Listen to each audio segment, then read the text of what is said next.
요즘 AI 하는데 이게 환경에는 과연 괜찮을까요?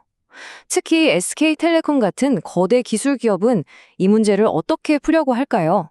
오늘 바로 그 얘기를 해보려고 합니다. SK텔레콤의 2025년 기후 보고서를 한번 같이 뜯어보시죠.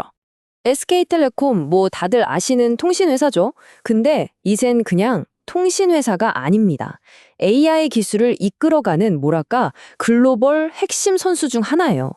그러니까 SK텔레콤이 AI랑 기후 문제를 어떻게 다루느냐에 따라서 산업 전체가 영향을 받을 수밖에 없는 거죠. 정말 중요한 위치에 있는 겁니다.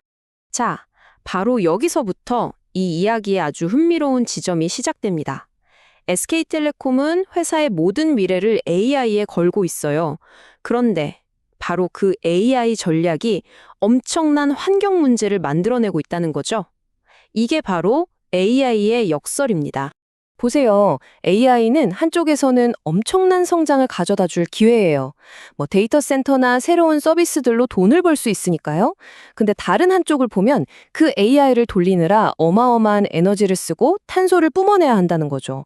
이게 바로 SK텔레콤이 풀어야만 하는 정말 거대한 딜레마, 양날의 검인 셈입니다. 그럼 SK텔레콤이 스스로 이런 게 위험하다라고 꼽은 리스크들은 구체적으로 뭘까요?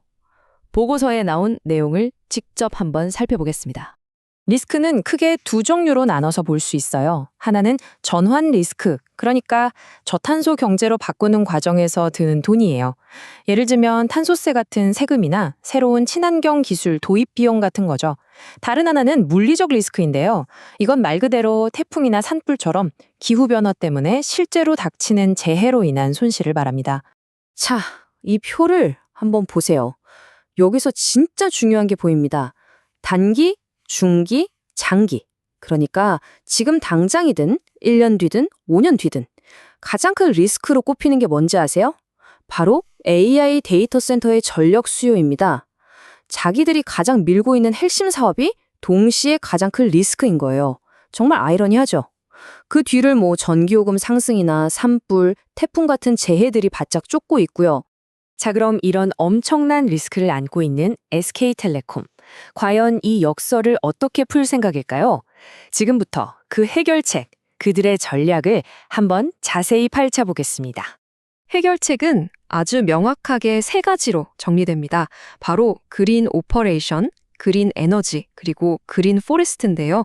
이 세 가지 큰 축을 가지고 어떻게 AI의 역설을 정면으로 뚫고 나가려고 하는지 하나씩 살펴보시죠. 첫 번째 전략, 그린 오퍼레이션은 한마디로 효율을 끝까지 끌어올리자는 겁니다. 가장 대표적인 예가 바로 싱글랜이라는 기술인데요. 옛날 3G망이랑 LTE망을 하나로 합쳐서 효율을 높인 거예요. 결과가 어땠을까요? 놀라지 마세요. 전력 사용량이 무려 53%나 줄었답니다. 어마어마하죠. 이거 말고도 AI를 이용해서 데이터 트래픽이나 냉각 시스템을 최적화하는 식으로 계속해서 효율을 높이고 있습니다. 두 번째는 그린 에너지입니다. 이건 뭐냐면 아예 사용하는 에너지 자체를 친환경 에너지로 싹 바꾸겠다는 거예요. 그래서 R100이라고 100% 재생에너지 사용을 약속하는 국제 캠페인에도 가입했습니다. 목표도 아주 명확해요. 2030년까지 65%, 그리고 2050년에는 100%를 재생에너지로 쓰겠다고 선언했죠.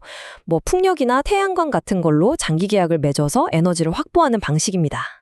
자, 그리고 마지막 세 번째 퍼즐 조각, 그린 포레스트입니다. 아무리 효율을 높이고 재생에너지를 써도 어쩔 수 없이 남는 탄소 배출량이 있겠죠? 바로 그걸 상쇄하기 위한 전략입니다. 숲을 만들거나 다른 탄소 상쇄 프로젝트에 투자해서 최종적으로는 배출량을 제로로 만들겠다는 거죠. 자, 이렇게 계획이 아무리 좋아도 구체적인 목표랑 이걸 책임지는 사람이 없으면 그냥 말뿐이잖아요. 그래서 SK텔레콤이 세운 시간표랑 누가 이걸 책임지고 이끌어가는지 한번 들여다보겠습니다. 로드맵을 보면요. 2021년에 2050년까지 넷 제로 달성하겠다고 공식적으로 선언했고요.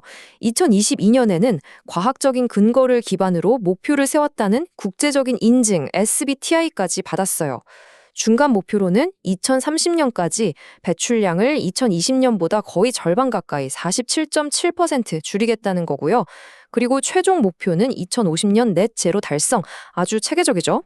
이 계획이 그냥 실무진에서 나온 이야기가 아니라는 걸 보여주는 게 바로 이 지휘 체계입니다. 보세요. 최종 결정은 이사회에서 내리고 이걸 감독하는 전문위원회, ESG 위원회가 따로 있어요. 그리고 당연히 CEO랑 경영진이 이걸 직접 실행하고 보고할 책임을 지는 구조입니다. 이건 뭐 회사 전체가 이 일에 달려들었다고 봐도 무방하겠죠. 자, 그럼 이제 거의 다 왔습니다. 한 걸음 뒤로 물러나서 SK텔레콤의 이런 노력이 과는 우리 사회 전체에 어떤 의미를 가질 수 있을지 한번 생각해보죠. 이 보고서에 나오는 한 문장이 이 모든 걸 요약해주는 것 같아요. AI 데이터 센터 때문에 전력 수요가 높아지는 기후 리스크를 오히려 저전력 기술 같은 혁신을 통해서 새로운 성장의 기회로 바꾸겠다. 그러니까 위기를 기회로 만들겠다는 거죠.